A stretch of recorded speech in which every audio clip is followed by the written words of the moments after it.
Hello everyone and welcome back in episode 7. Here you can see how I'm building the upper cabinets for my van. It's just a simple frame, and for the frame I use just a regular wood with 4x2, I guess 4x2 centimeters, and for the doors of all of the cabinets it's a plywood 9 millimeters.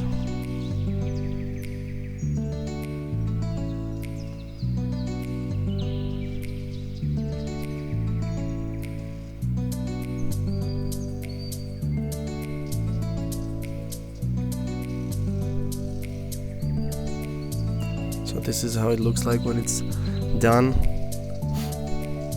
and here is it hanging in the car. All the way on the right side, as you could see right now, there's gonna be all electric will be there.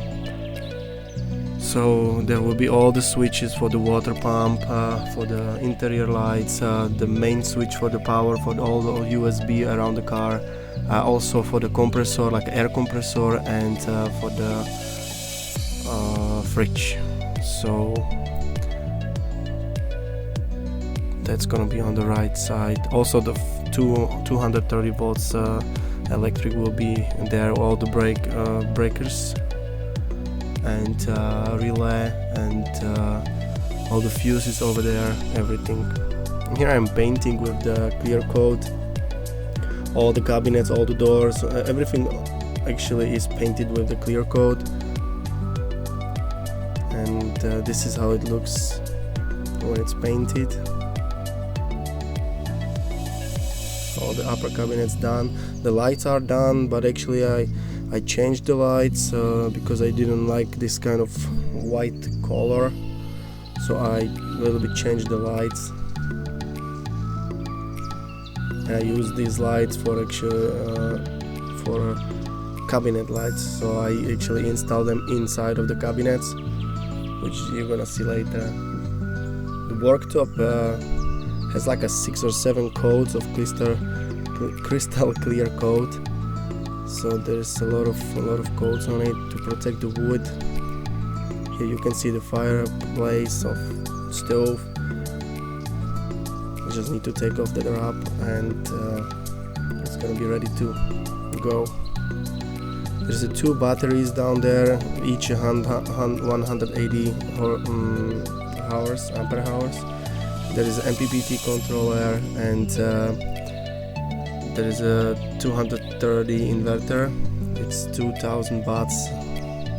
Should be enough for running a blender or any kind of microwave maybe, but I hope not.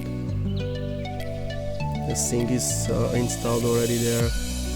So here you can see my very first fire in the mini stove.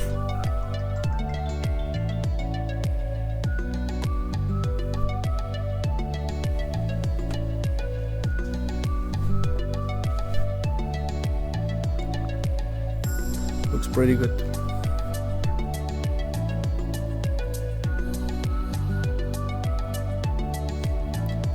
So here is the first try of the 230 volts. My dad is an electrician, so he was doing all the 230. There is actually the relay. You can see the red light, which is indicating that I'm hooked up from the outside, so I have a power from the outside, from the post, from the house. When the relay is off, it goes, the light goes off, and these main switches are, like I said, there's a fridge, water pump, main switch for the all power in the USB.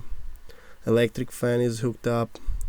The all electric I was doing by myself, except the 230 volts, because I really don't understand that. And here you can see I start working on the sound system. These rear doors, I installed these speakers in the boxes on the rear doors, so I'll be able to open the door and listen to music outside. It's just a temporary, so I'm gonna change it a little bit. Here you can see on the right side there is a 4-channel amplifier. On the left side is a mono block for the subwoofer. This subwoofer is again just a temporary. I'm testing it, and there is no radio, there is no main unit in the car at all.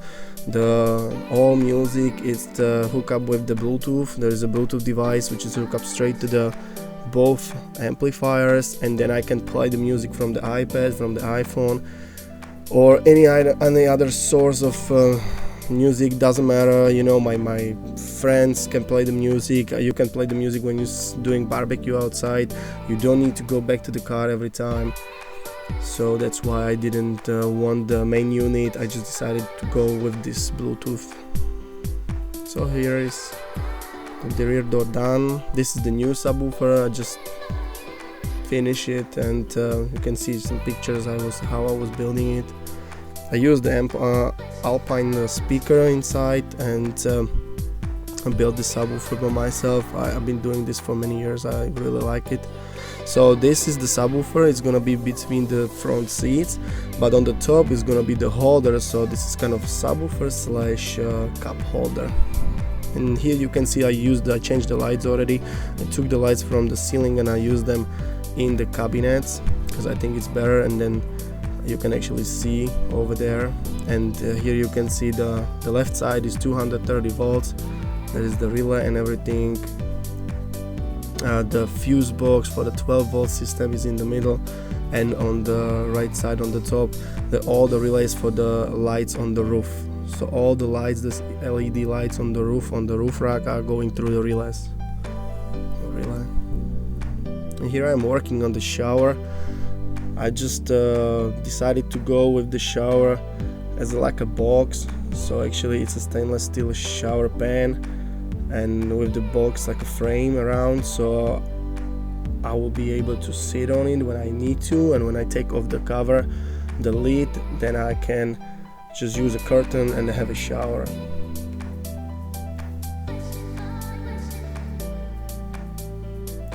Yeah, so this is how it looks like when it's done.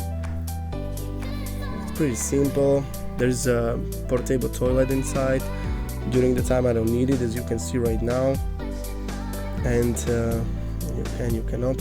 And I'm working on the last few pieces of the wood, which I need to hide all the screws and everything, all the gaps.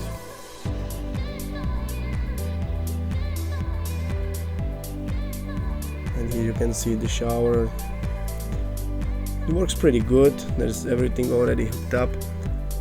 The mattress is in the car already. All the lights are changed. You can see the lights.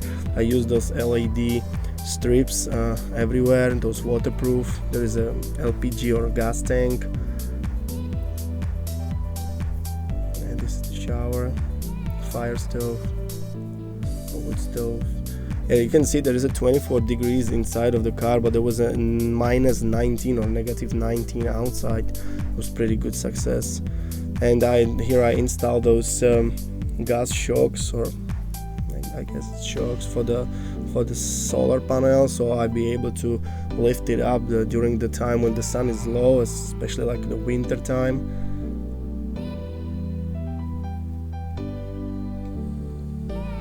And so this is how it looks like. There's a fresh like a drinking water is under the sink. Actually I have this 100 liters water tank under the bed, but I'm using it only for like a washing dishes or for the showers, and I have a drinking water under the sink.